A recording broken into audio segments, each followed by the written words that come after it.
Surprise! I'm not live. I am so sorry that I can't be here with you for a live Fab Fit Friday, but I really wanted to get this draft done. And I also have to help a friend go to a doctor's appointment at 1 o'clock. So I decided just to shoot this and upload it for you. So if you're continuing along with me, I'm not holding you up. And I have to say, as I mentioned during Cool Tools earlier in the week, this method feels like, you know, classic pants drafting to me, because you're using your front and back hip to create a, basically a hip block up here. You know, you're putting your things in, your crotch, your hip depth, your crotch depth, waist, the whole thing. And then we have this vertical line separating the back and the front. So this feels very familiar to me. And I just want to review the parts that I've already done. And then we're going to continue from here. So the first step in this draft was to draw your vertical line from ankle to waist. So this line, which I have my paper folded just to keep it manageable, but you can see here, if I fold it like this, it's ankle to waist. That's step one. Oh, and I also want to show you here, if you're following along in this book, the pants draft starts on page 415, and he shows you how to measure on a dress form. You can certainly take these measurements on your body and plug them in, and he has some tips, you know, for taking those measurements. So then after you draw your vertical line, the next step is to, you know, label the top at the,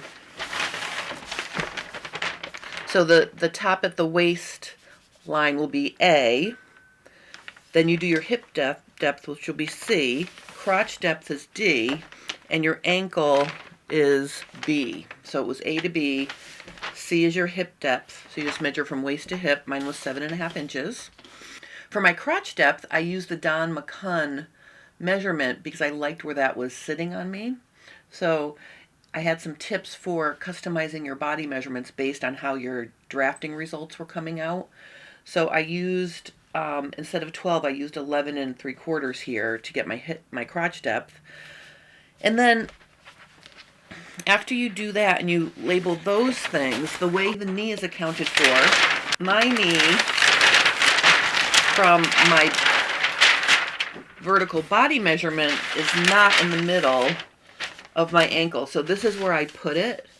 But if I were going to follow the draft instructions 100%, which I should be doing that, right? I mean, I want to follow along exactly. So my D to ankle is 30.5 inches. So technically I should be at 15.25.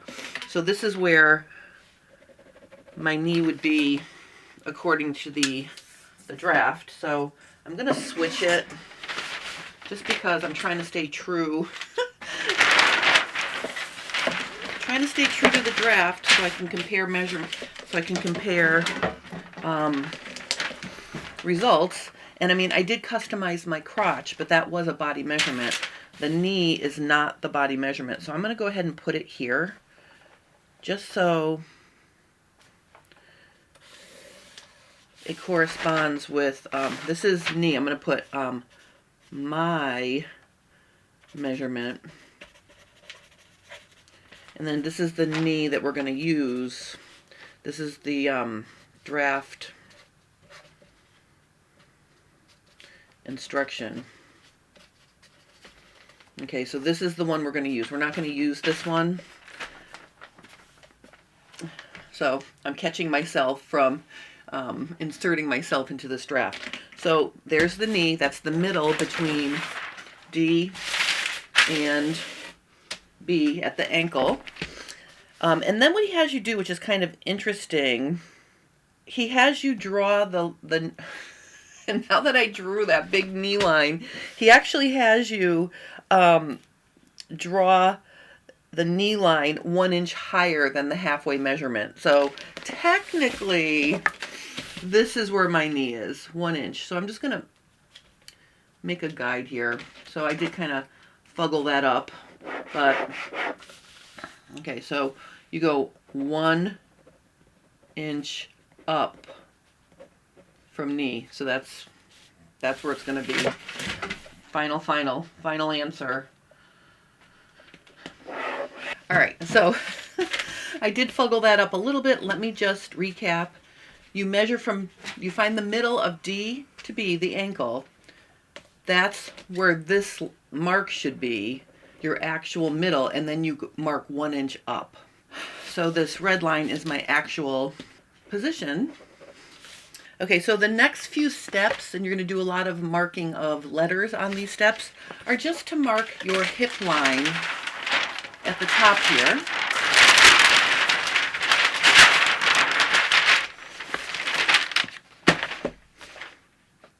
So he has you add a 1/4 inch of ease to your quarter hip measurements.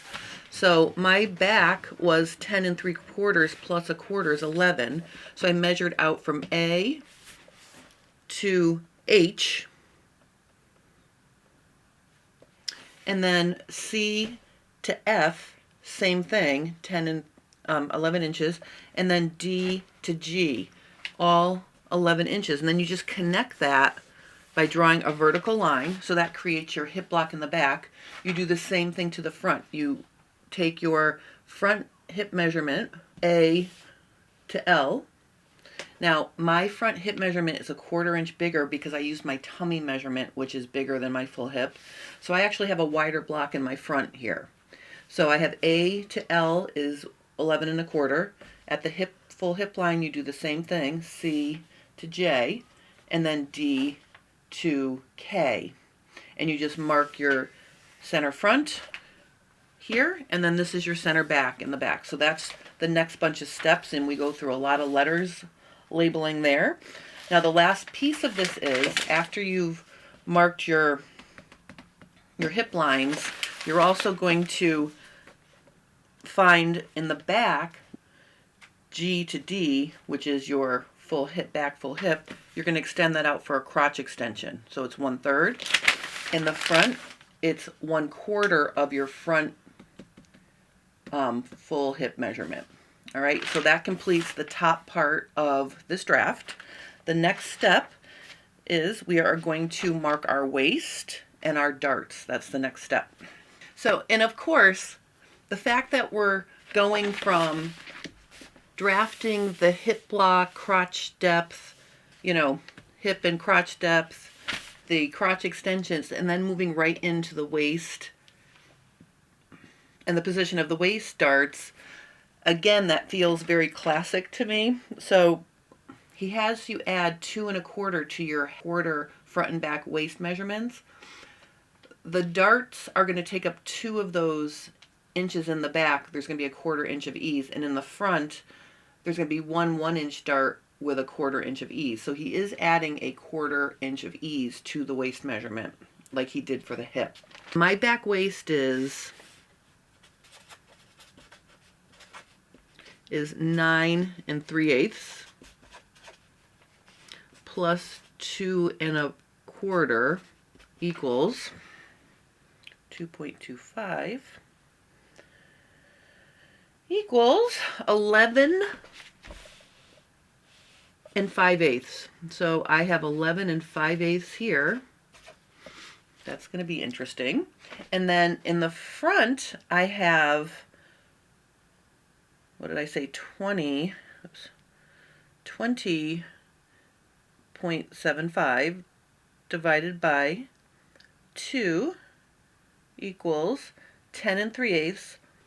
In the front, we're going to add 1 1/4. Now, I never do a waist dart in the front, but I'm going to put it in and see. 1.25. That's going to give me 11 5/8. So this is very interesting. My front waist is 11 5/8. My back waist is 11 5/8 because I added more dart intake to the back than the front. And now I have equal back and front measurements again. So what you're going to do here is, and I think I'll do it in a different color just to make it easy for you to see, the The waist measurement goes from side seam, from center front towards the side seam. So we're going to have a problem here because this is what's going to happen. My waist in the back goes all the way over here, 11 5/8. So this is going to get a little funky, and I knew this was going to happen because of me and my shape. So if this happens to you, just know you're in good company. Sometimes your waist will go outside of your hip measurement when you add dart intake. So this is my back waist. I'm just going to put a BW there. That's my back waist. So my back waist goes from, I'm just going to dash it in so you can see. And you're going to see it's extending past the center line to there. And then my front waist, which is the same measurement, overlaps to, and I'll do a different color there too, just to keep it clear. So my front waist is also 11 5/8, which puts me right here. So this area is my front waist. So that's going to get a little funky. Front waist right there. So we're going to have fun with that one. So now the next thing is, in the back, we're going to mark our back darts. And what he has you do is he has you measure 3 inches from your center back edge. He has you measure 3 inches. So I'm going to go ahead and measure 3 inches.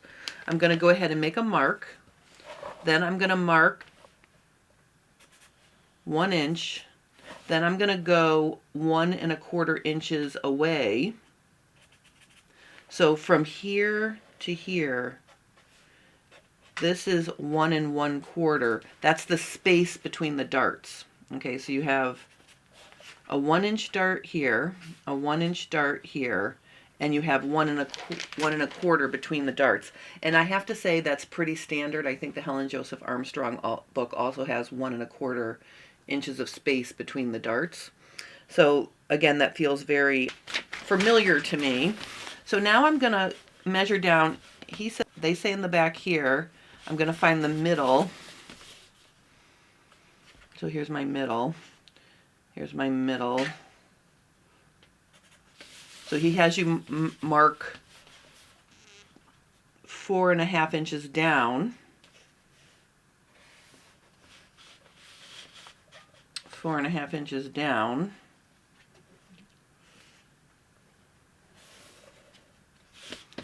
Okay, and then you would draw your darts in. He just leaves them like this. He doesn't fill in the actual dart shape, but just so you can see that these are darts, I'm just going to fill in the dart shape here. So here is the darts. Well, he probably fills them in later, but I'm going to go ahead and fill them in right now. So there's my darts in the front with my back extending past the center line. And then in the front, we're going to do 1 dart that's 3 inches away from center front. So here is my 1 dart. Oh, actually in the front, he has you do 2 1/2 inch darts. And he separates them by 1 1/4. So let's do that. All right, so we're going to have 1 1/2 inch dart here. And then we're going to go 1 1/4 away, and we're going to do another 1/2 inch dart. All right, so, and he has you go down 3 inches in the front. So 3 inches is, again, feels very familiar to me. I've never done 2 darts, let alone 1 dart in the front, but let's see what happens. I'm going to just see what kind of shape this gives me.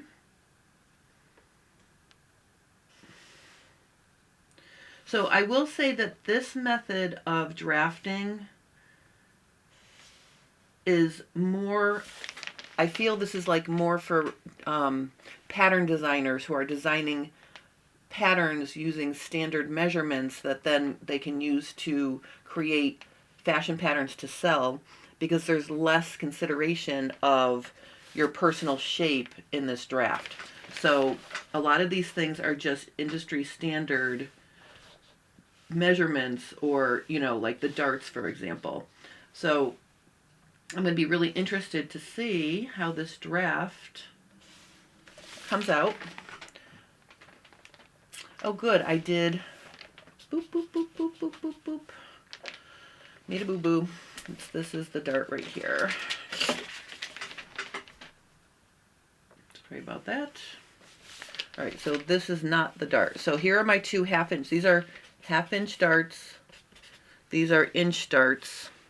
And you have a 1/4 inch of ease built into this measurement. But again, remember my front waist goes all the way over to there. So that's going to be interesting when we get to that step.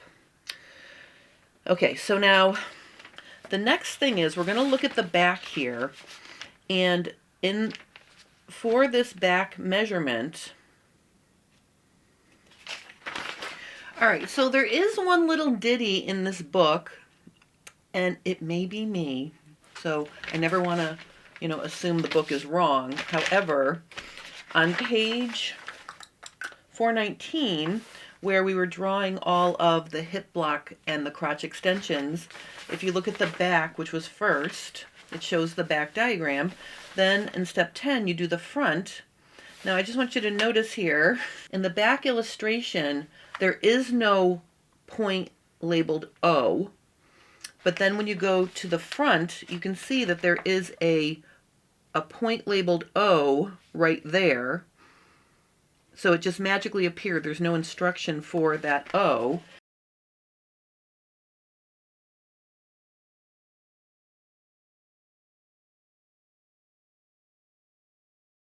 So I'm just going to keep it the way I drafted it from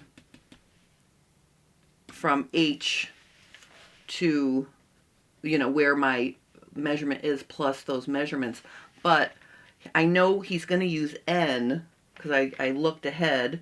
He's using N to angle the center back edge. So what I will do is I will reduce my back darts to get that point. And just, I want to just say one other thing about that. If you look over here at my messy handwriting, this H kind of looks like an N.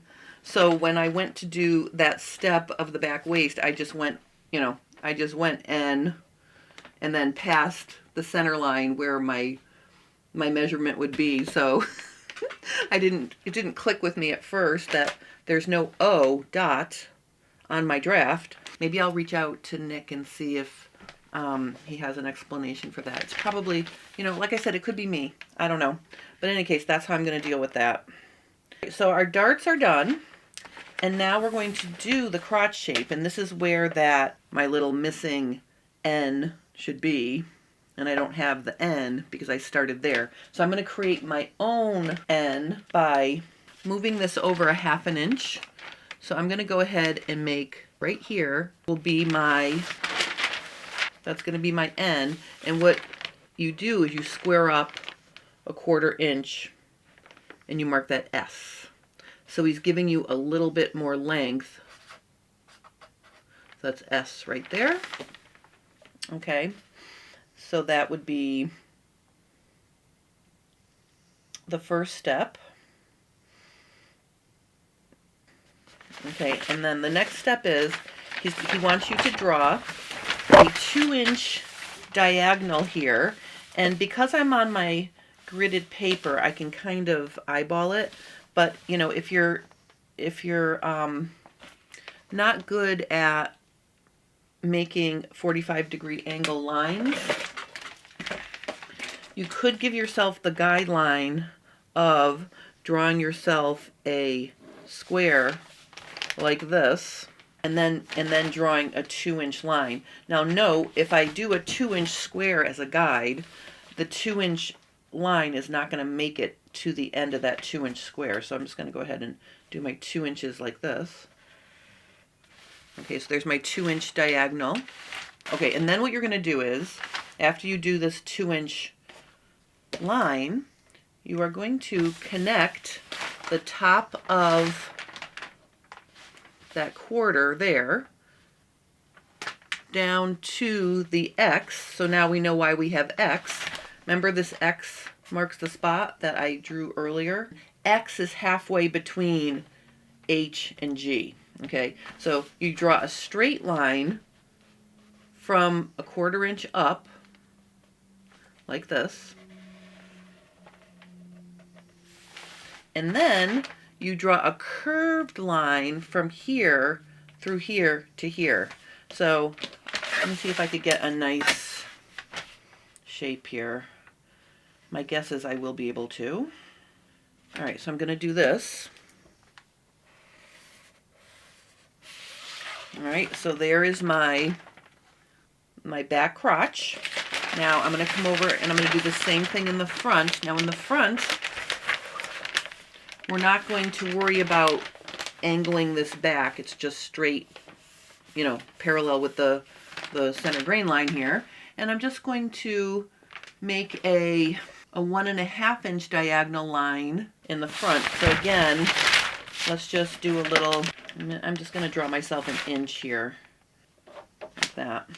And then I'm going to draw myself 1.5 inch diagonal line.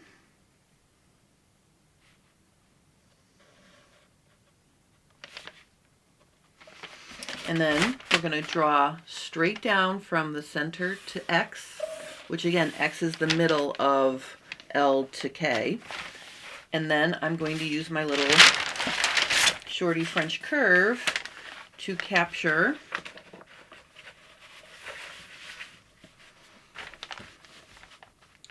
or create my front crotch. Now, here's what I want you to notice. Notice how when I just lay my ruler on, I'm not touching right here. So you can play with it and keep rotating the ruler around until you connect here to here to here in one step. That will give you a nice shape. So see, there is my front crotch curve all set to here. On the next step, he does draw in the darts. So basically what I'm going to do is I'm just going to finish the top of the waist. So he basically connects this to this, and then this to this, and then this to this over here. Now remember though, I need to remove this 1/2 inch. So I'm gonna, so that's a 1/2 inch. So I'm gonna get rid of a 1/2 inch over here. So actually, let me just draw, I'm gonna just draw it to here. So now this is not gonna be my dart. So I'm getting rid of this half of my dart because I angled here. All right, so getting rid of this part of the dart, and I'm just, you know, I'll just redraw these darts. I'm just gonna make that my dart for now because I got rid of this measurement, so I'm putting it back over there. So that's how I'm gonna deal with the fact that I don't have an O. Oh, and then, so here's where it's gonna get funky. We are going to now have to, and I think I'm gonna use my long French curve for this one. This is gonna connect to the hip line or something like this. So you can see what's happening at my back is over here. So I've finished that. And then when I go over to do my front, so my front is gonna just connect like it is here. So this obviously connects to this. This connects to this. This connects to this. And then, and my front is gonna be like this. So I know that's looking funky, but this is my front and that's my back. So I'm kind of glad that happened because I know I'm not the only one that's gonna pass this center line if you have a waist that's bigger than your full hip. So those are my side seams up at the top. Okay, and he's having you blend about 6 inches down along this line.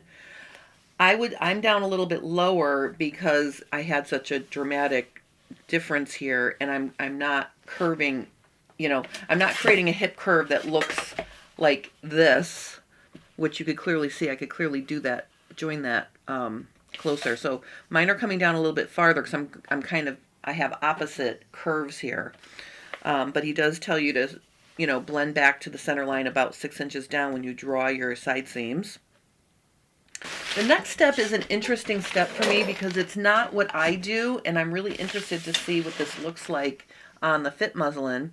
You know how when I try to find the center of my leg for a center balance line, I establish that from the center of the leg from the hem to the knee, and then I just progress straight up.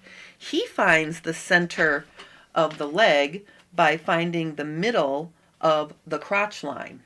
And that's what he uses to create his center line all the way down to the ankle. So we're going to do it that way, and I'm going to see how this works out. So basically, we're going to take from here to here, we'll say that's 14 inches.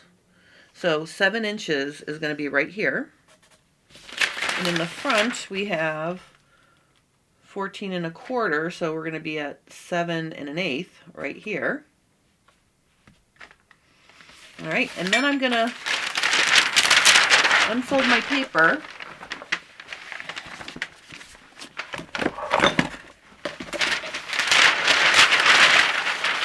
And I'm going to draw a straight line. And of course, I can draw this relatively straight because I'm using the grid on my paper to guide me.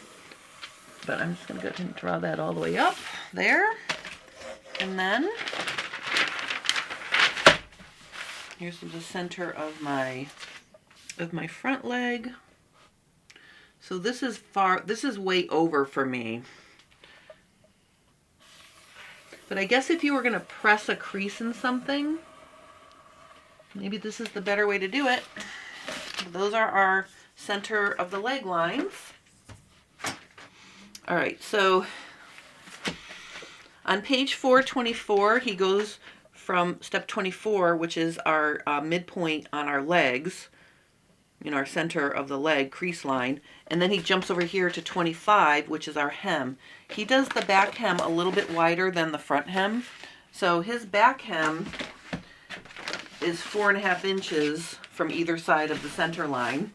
If we are looking down here, the first thing I'm going to do is extend my ankle line so it's long enough. And then we're going to measure 4 1/2 inches in the back. And 4 1/2 inches will put me at 9 over here. All right, 4 1/2. And then in the front, he does 4 inches instead of 4 1/2. So I'll have just enough paper here. 1, 2, 3, 4. 1, 2, 3, 4. Okay, so that marks our hem allowances. All right, so on the inseam, he does another thing that I find interesting. He has you draw a straight line at crotch level that's a 1/2 inch from the tip of the crotch eye. So he has you draw, let me go ahead and draw it for you in this little pen. He has you draw like a line like that. And I think he uses that to help shape the curve because he has you, let me just unfold this paper a little bit so you can see what we're doing.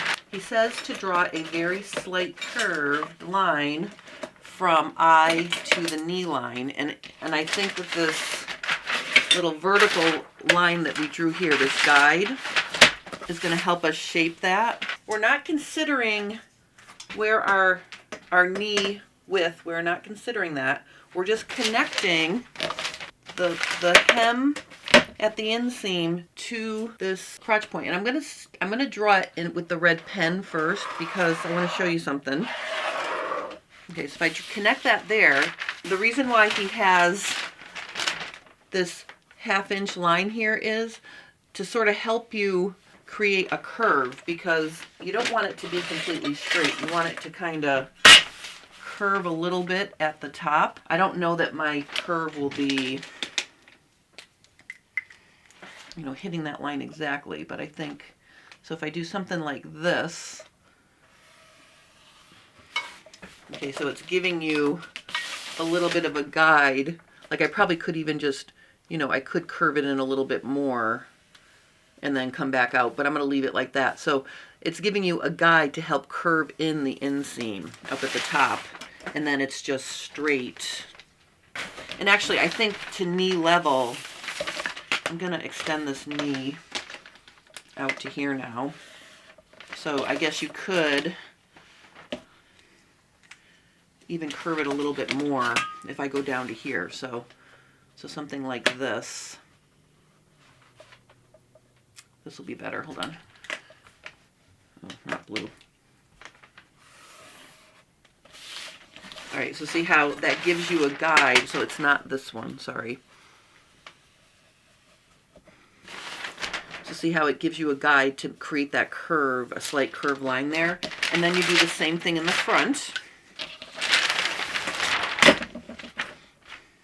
I'm going to make my little 1/2 inch guide.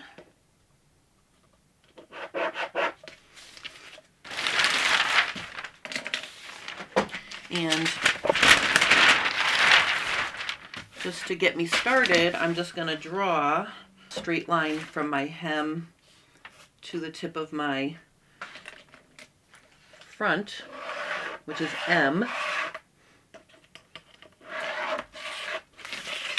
Ooh, almost ran out of paper right there. I'm going to need it for an allowance. All right, and then of course I'm going to extend my knee all the way out to here. And then I can use my ruler again to create. All right, so see again, I'm using the ruler to create that curve to touch my line here. Something like this.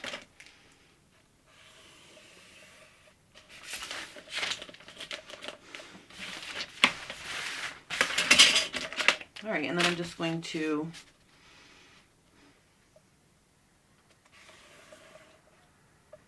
finish that up. So there is my inseams. Now my side seams are less fussy, but they're going to be funky because you're basically connecting the top of your hip curve to your hem on the side seam side of the hem here.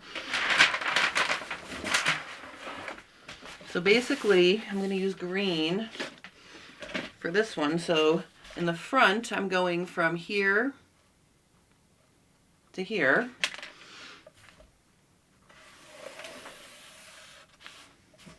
Okay.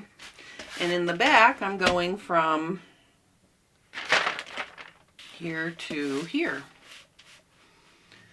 So I am going to have to trace these. The next step is to actually balance the pattern to ensure that the side and inseams are basically the exact same shape. This is something I don't do in my drafts. I like to approach the same shape. Basically, the front and back side and inseams are going to be exactly the same shape when you balance them. Now, in order for me to try this, because I do want to try doing it this way, I want to try this draft as it's described here. I need to make a copy of my front and back leg because, as you can see, my front and back side seams overlap each other. I can't just cut it apart and true them up. So join me for the next Fab Fit Friday, and I will show you how to do that. Plus, I will have analysis of this pattern. I will have the muslin sewn up, and we're going to talk about all the things. So I hope you enjoyed this step-by-step how to draft pants using the basics of pattern making by Nick Verreos and David Paul. I like this book. I'm excited. This was really fun for me. I hope you enjoyed it. Post your questions. I will help you. Thanks for watching, and have a wonderful rest of your day.